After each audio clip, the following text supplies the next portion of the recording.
La educación está tan difundida que no falta en ninguna sociedad ni en ningún momento de la historia. En toda sociedad, por primitiva que sea, encontramos que el hombre era educado. Los pueblos primitivos carecían de maestros, de escuelas y de doctrinas pedagógicas, sin embargo, educaban al hombre, envolviéndolo y presionándolo con la total de las acciones y reacciones de su rudimentaria vida social. En cualquiera de las sociedades civilizadas contemporáneas encontramos educadores, instituciones educativas y teorías pedagógicas, es decir, hallamos una acción planeada, consciente, sistemática.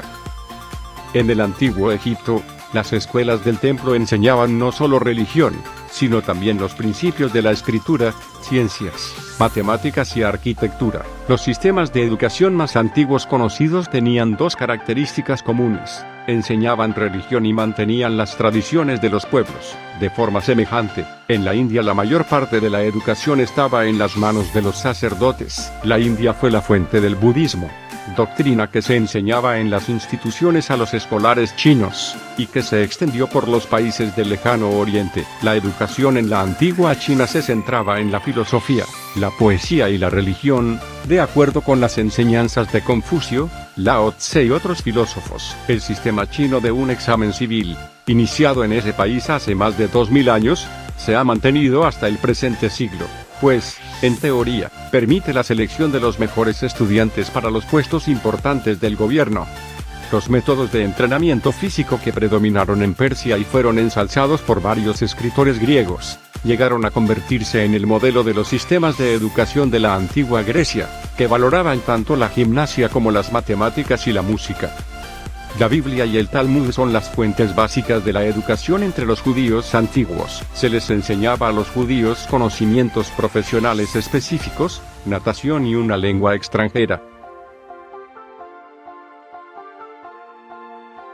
Los sistemas de educación en los países occidentales se basaban en la tradición religiosa de los judíos y del cristianismo. Una segunda tradición derivaba de la educación de la antigua Grecia, donde Sócrates, Platón, Aristóteles y Sócrates fueron los pensadores que influyeron en su concepción educativa. Los conceptos griegos sirvieron para el desarrollo de las artes, la enseñanza de todas las ramas de la filosofía, el cultivo de la estética ideal y la promoción del entrenamiento gimnástico. La educación romana, después de un período inicial en el que se siguieron las viejas tradiciones religiosas y culturales, se decantó por el uso de profesores griegos para la juventud, tanto en Roma como en Atenas. La educación romana transmitió al mundo occidental el estudio de la lengua latina, la literatura clásica, la ingeniería, el derecho, la administración y la organización del gobierno. Muchas escuelas monásticas así como municipales y catedráticas se fundaron durante los primeros siglos de la influencia cristiana.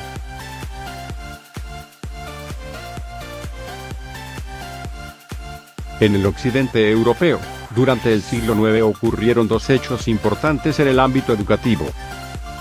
Carlomagno, reconociendo el valor de la educación, trajo de York, Inglaterra, a clérigos y educadores para desarrollar una escuela en el palacio.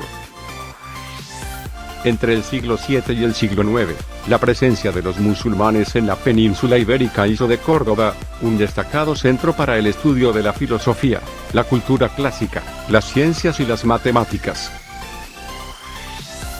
Persia y Arabia desde el siglo VI al IX tuvieron instituciones de investigación y para el estudio de las ciencias y el lenguaje. Durante la Edad Media las ideas del escolasticismo se impusieron en el ámbito educativo de Europa occidental.